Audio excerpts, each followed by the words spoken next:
பக்கவாதமா முகவாதமா? இந்த பக்கவாதம் வந்து 6 மாச அரிசி, முகவாதம் வந்து 6 மாசம் அப்படின்னு சொல்றீங்களா? உங்களுக்கு தாங்க இந்த பதிவு.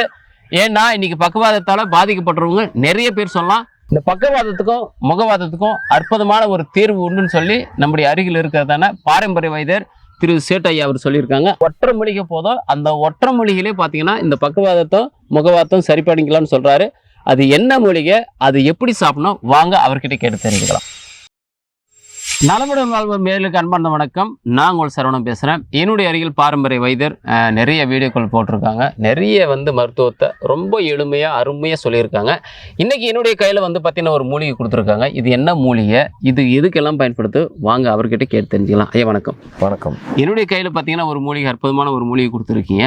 இந்த மூலிகையினுடைய பேர் என்ன, இது எதுக்கெல்லாம் பயன்படுத்தலாம்ன்றதை நேருக்காக சொல்லுங்க. கண்டிப்பா சொல்றேங்க ஐயா. ஓகே. இந்த மூலிகை பீச்சங்கு மூலிகைங்க. ஓகே. இந்த பீச்சங்கு மூலிகை இது முகவாதத்துக்கும் பக்கவாதத்துக்கும். பக்கவாதம் 2 விதத்துல வரும். ஒண்ணு மூளைக்கு போற ரத்த நரம்பு அடைப்பு ஏற்பட்டு வர பக்கவாதம் உண்டு. மூளைக்கு போற நரம்பு வெடிச்சு பக்கவாதம் வர ஒரு 2 விதத்துல பக்கவாதம் வரும்.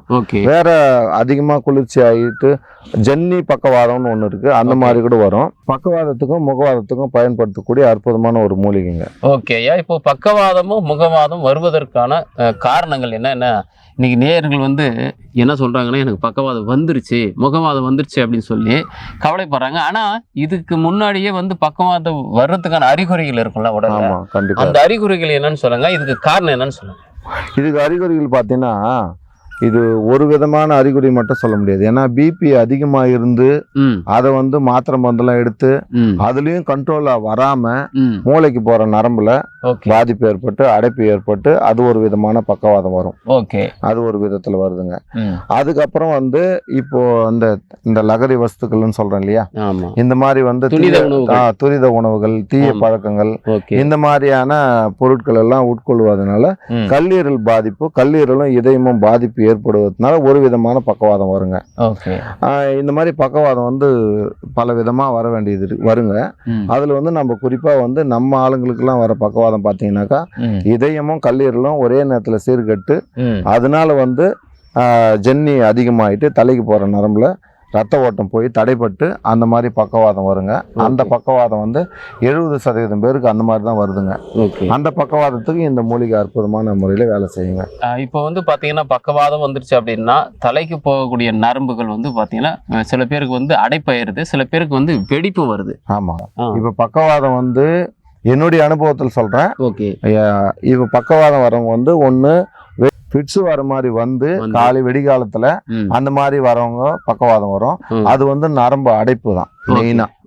அந்த நரம்பு அடைப்பு நீங்க எம்ஆர்ஐ ஸ்கேனு, சிடி ஸ்கேன்லாம் எடுத்து பார்த்தீங்கன்னா பெரும்பாலான பேருக்கு ரத்த நரம்பு அடைப்பு இருக்கும். அதனால ஒரு பக்கம் செயல் இருந்துரும். எந்த பக்கம் அடிதோ ஆப்போசிட் சைட்ல செயல் இருந்து போயிடும். அவங்களுக்கும் இந்த மருந்து கொடுக்கலாம். ரத்த வெடிப்பு இருக்கிறவங்களுக்கு முன்னாடியே சில சிம்டம்ஸ் எல்லாம் வரும். பேச்சு மாத்தி பேசுவாங்க, அதுக்கப்புறமா ஞாபக சக்தி எல்லாம் மறக்கும், ஏதோ ஒரு ஹைப்பர் ஆக்டிவிட்டியில் இருப்பாங்க. இது மாதிரியான காரணங்கள் இருந்து பிபி இருந்திருக்கும், சுகர் இருந்திருக்கும். அதனால அவங்களுக்கு எந்த நேரத்துல வேணா எப்போ வேணாலும் மூளையில போற ரத்த நரம்பு லேசான கசிவு இருக்கும். அது போது பார்த்துருப்பாங்க. அது ஆரம்பத்திலேயே பார்த்து நீங்க அதை சரி பண்ணிட்டு இருந்தீங்கன்னாக்கா அந்த வாதம் எல்லாம் கொஞ்சம் பிரிச்சு கொடுத்துட்டு அது மூலியமா சரியாயிட்டு இருக்கும். அதை அப்படியே விட்டுட்டீங்கன்னா தான் அதிகப்படியான மூளைக்கு போற ரத்த நரம்பு வெடிச்சு கோமா ஸ்டேஜுக்கு போயிட்டு அதுக்கப்புறம் அதில் வருவாங்க. ஆனால் பெரும்பாலான பேர் இந்த சாதாரணமாக இப்போ இந்த பக்கவாத ரத்த நாள அடைப்பில் இருந்து அந்த ஜென்னி அதுக்கப்புறம் வாதம் அதிகமான சம்பந்தனால வரவங்களுக்கு இது அற்புதமாக வேலை செய்யும்.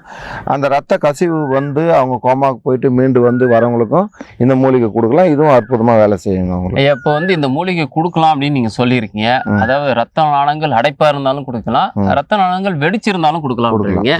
எந்த மாதிரி முறையில் நம்ம எடுக்கணும்? எப்படி சாப்பிட்ற முறை சொல்லுங்க. சாப்பிடும் முறை பார்த்தீங்கன்னா நம்ம எப்படி எடுக்கலாம்? இந்த மூலிகை வாரத்துக்கு ஒரு முறை தான் எடுக்கணும். 3 வாரம் எடுத்தா போதும். இப்போ நம்ம சொல்லும் போது என்ன மறந்தது என்னன்னாக்கா முகவாதமும் வந்துடும். அந்த பக்கவாதம் வந்து சில பேருக்கு வாய் கோணையா போயிட்டு இந்த முகவாதமும் வந்திருக்கும். அவங்களுக்கு இந்த மருந்து ரெண்டு விதமா இருக்கிறவங்களுக்கு இந்த மருந்து சாப்பிட்ற முறை எப்படின்னா, இந்த மூலிகை வந்து வீணடிக்கூடிய நிறைய தான் கிடைச்சாலும் இந்த மூலிகை வீணடிக்க கூடாதுன்றதுனால 80 கிராம் தான் இந்த மூலிகை எடுக்கணும். எடை போட்டே எடுங்க, வீணடிக்காதீங்க. 80 கிராம் மூலிகை, 75 கிராம் சின்ன வெங்காயம், ஒரு 5 கிராம் அளவுக்கு சீரகம், 2.5 கிராம் அளவுக்கு, அதாவது 1 டீஸ்பூன் சீரகம், 1/2 டீஸ்பூன் மிளகு, ஒரே ஒரு கல் உப்பு. கண்டிப்பா இது எல்லாத்தையும் இலையை வந்து அலசி சுத்தப்படுத்திட்டு அந்த சின்ன வெங்காயத்தையும் அந்த தோல் மேல இருக்கிற அந்த தோல் எடுத்துட்டு இப்போ நீங்க மிக்சியில போட்டு அரைச்சி பிசைஞ்சு சாறு எடுத்தீங்கன்னாக்கா 100 மில்லி சாறு மட்டும்தான் கிடைக்கும். கண்டிப்பா தண்ணி எல்லாம் ஊத்தாம எடுத்தீங்கன்னா அந்த 100 மில்லி சாறை காலையில ஒரு 7 மணிலேருந்து 8 மணிக்குள்ள இந்த 100 மில்லி சாறு இதெல்லாம் போட்டு அரைச்ச சாறை அப்படியே பிசைஞ்சு வடிகட்டி 100 மில்லி சாறையை அப்படியே குடிச்சிடணும்.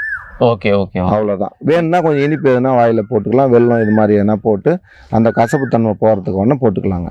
அதாவது ஐயா சொல்றதை நீங்க நல்லா கவனம் கேளுங்க. ஏன்னா இந்த மூலிகையை நாம சாறு எடுத்து நம்ம உள்ளுக்கு சாப்பிடணும் அப்படின்னு சொல்றாங்க. ஏன்னா இன்னைக்கு நிறைய பேருக்கு வந்து பார்த்தீங்கன்னா, நிறைய பேஷண்ட்டுக்கு பக்கவாதம் வந்து பார்த்தீங்கன்னா அறிகுறிகள் நிறைய காமிச்சோம் அதை மறந்துடுறாங்க. பக்கவாதம் வர்றதுக்குள்ளவே அறிகுறிகள் இருக்கும்போதே அவங்க எடுக்கலாமா, இல்லை பக்கவாதம் வந்த பின்னாடி எடுக்கலாமா? இல்ல, அறிகுறி இருந்தாலும் எடுக்கலாம். அவங்களுக்கு தெரியும் வாதம் அதிகமாயிட்டு அது மாதிரிலாம் அவங்களுக்கு வந்து சில அதெல்லாம் அது சம்பந்தமா வரும். ஷோல்டர் பெயின் வந்து இது மாதிரி வந்து முதுகு தண்டுவடத்துல வலி இருக்கலாம், தலை வலி அடிக்கடி வரலாம். இது மாதிரி எல்லாம் கம்ப்ளைண்ட் வரவங்களுக்கு முன்னாடியே கூட எடுத்துக்கலாம். ஆமா, நேர்களே பாத்தீங்கன்னா ரொம்ப அற்புதமான மாமருந்தை வந்து பாத்தீங்கன்னா ஐயா நமக்காக சொல்லியிருக்காங்க. ஏன்னா இன்னைக்கு பக்கவாதத்தால் பாதிக்கப்பட்டுருவங்க அப்படின்னு சொல்லும்போது இன்னைக்கு வந்து பார்த்தீங்கன்னா 60% பேர் பார்த்தீங்கன்னா பக்கவாதத்தால் பாதிக்கப்பட்டிருக்காங்க. வருமுன் காப்போம் என்கின்ற சொல்லுகிற அளவுக்கு வந்து பார்த்தீங்கன்னா இந்த பீச்சங்கு என்று சொல்லக்கூடிய இந்த மூலிகை அற்புதமான ஒரு மாமருந்து ஐயா நமக்கு சொல்லியிருக்காங்க. கண்டிப்பாகவும் உங்களுக்கும் வந்து பக்கவாதம் வரக்கூடிய அறிகுறிகள் இருந்தாலும் வந்திருந்தாலும் பார்த்தீங்கன்னா இது எடுக்கலாம் அப்படின்னு சொல்லியிருக்காங்க. வந்தவங்களும் எடுங்க, அறிகுறிகள் இருக்கிறவங்களும் கண்டிப்பாக எடுத்து இந்த பக்கவாதம் இல்லாமல், அதாவது பக்கவாதம் வந்தவங்களுக்கு தான் தெரியும் அதனுடைய வேலை. ஏன்னா தன்னுடைய வேலையை தானே செய்து கொள்ள முடியாது. அவங்களுக்கு ஒரு உதவி செய்யறதுக்கு ஒரு ஆள்கள் வேதம், அது மனசோர்வுக்குள்ளே கொண்டு போகும். அதுவும் இல்லாத முகவாதமும் வருது. இந்த முகவாதம் வந்து உங்களும் பார்த்தீங்கன்னா இதை கூட எடுக்கலாம் அப்படின்னு சொல்லியிருக்காங்க. கண்டிப்பாக உங்களுக்கும் பக்கவாதம் வரக்கூடாதுன்னு நீங்கள் நினச்சிங்கன்னா வந்திருந்தாலும் இதை பயன்படுத்தி பாருங்கள். ஐயா சொன்னது போல் இந்த மூலிகை வந்து பார்த்தீங்கன்னா நம்முடைய ஊர் பகுதியில் நிறைய கிடைக்கக்கூடிய மூலிகை தான். இதை பயன்படுத்தி பாருங்கள், பலன் பெறுங்க. மீண்டும் அடுத்த ஒரு பதிவோடு உங்களை சந்திக்கும் வரை உங்களுக்கு விடைபெறுவது உங்கள் சரவணன். நன்றி, வணக்கம் ஐயா. வணக்கம்.